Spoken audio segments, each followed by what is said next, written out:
Welcome to Germany path. आज हम बात करेंगे जर्मनी में होने वाले हालिया इलेक्शंस की और उनके रिजल्ट्स की कि किस तरीके से जर्मनी में होने वाले ये इलेक्शंस और उनके ये रिजल्ट्स जर्मनी की अपनी मईशत और यूरोपियन यूनियन में शामिल दीगर ममालिक पर असरअंदाज हो सकते हैं। जर्मनी जो कि यूरोपियन यूनियन का सबसे अमीर और ताकतवर मुल्क है और यूरोपियन यूनियन को बनाने वाले ममालिक में भी सर फहरिस्त है। जर्मनी की अपनी मईशत इस वक्त रिसेशन पीरियड का शिकार है। जर्मनी की जीडीपी 2023 में 0.3% माइनस में जा चुकी है, जिसका मतलब है कि यहाँ की इंडस्ट्री, यहाँ की ग्रोथ, यहाँ की प्रोडक्शन और यहाँ की इकोनॉमी थोड़ी सी श्रिंक हुई है और ये अपनी रिसेशन अनाउंस कर चुके हैं।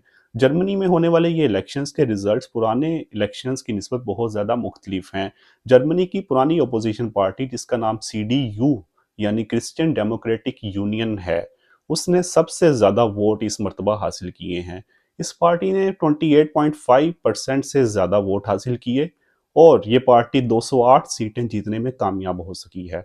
दूसरे नंबर पे जो सबसे ज़्यादा पार्टी वोट हासिल कर सकी वो सबसे ज़्यादा हैरान कुन है और ये वर्ल्ड वार टू के बाद पहली मर्तबा ऐसा हुआ है कि फार राइट विंग अपनी इतनी ज़्यादा पॉपुलैरिटी के साथ दूसरे नंबर पे आ जाए।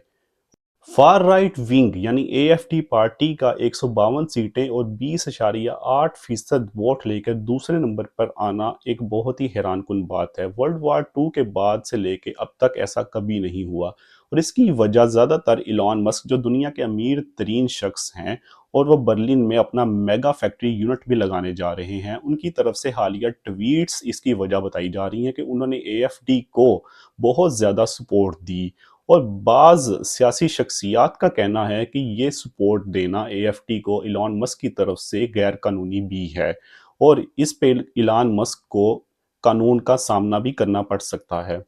और तीसरे नंबर पे वो पार्टी रही है जो साबका हुक्मरान जमात थी, पुरानी रूल करने वाली पार्टी जिसका नाम SPD था। उस पार्टी ने यहाँ पे तीसरे नंबर पे पोजीशन हासिल की जिसको 16.4% वोट मिले और 120 सीटों की नुमाइंदगी मिल सकी।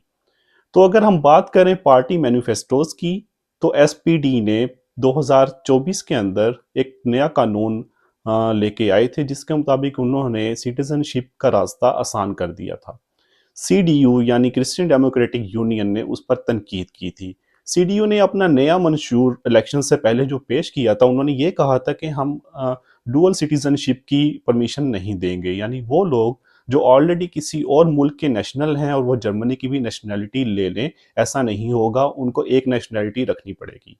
दूसरे नंबर पे CDU ने अपने मंशूर में कहा था कि वो यहाँ पे काम करने वाले तमाम अफराद के लिए 15 यूरो फी घंटा मुलाजमत की तनख्वाह जो है वो कम अज़ कम हद तनख्वाह मुकर्रर कर देंगे।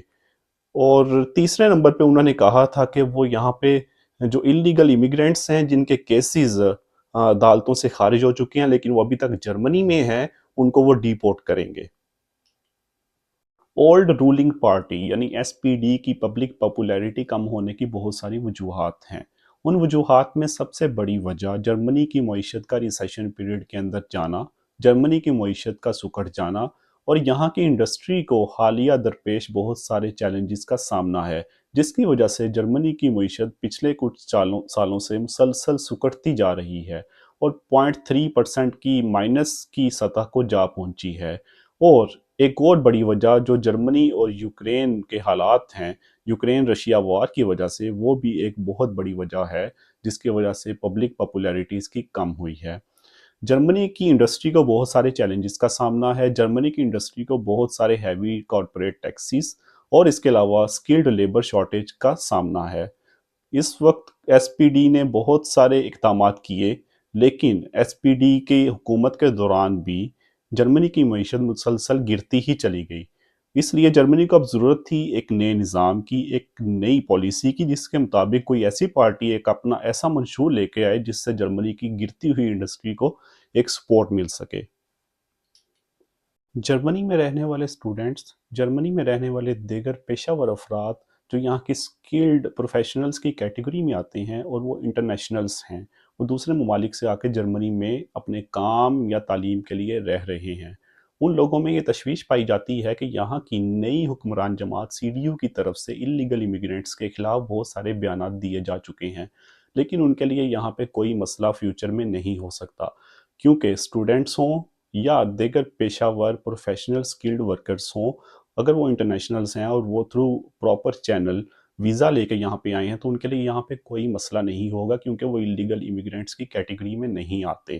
اللیگل امیگرینٹس کی کیٹیگری میں وہی لوگ آتے ہیں جو بغیر کسی ویزا کے یہاں پہ داخل ہوئے ہیں اور وہ یہاں پہ ایز اے ریفیوجی رہ رہے ہیں، وہ لوگ اللیگل امیگرینٹس کی کیٹیگری میں آتے ہیں۔ دیگر افراد کے لیے یہاں پہ کوئی مسئلہ نہیں ہوگا، ان کو پریشانی کی کوئی بات نہیں ہے، اور نہ ہی آنے والے مستقبل کے اندر جرمنی سکلڈ پروفیشنلز کے ویزاز بند نہیں کرے گا، اور سکلڈ پروفیشنلز کے ویزاز کی تعداد جرمنی فیوچر میں مزید بڑھا دے گا، کیونکہ یہاں کی انڈسٹری کو بہت سارے لاکھوں ایسے لوگ چاہیے جو سکلڈ ہوں، اور سکلڈ پروفیشنلز کی وجہ سے ہی انڈسٹری چل سکتی ہے۔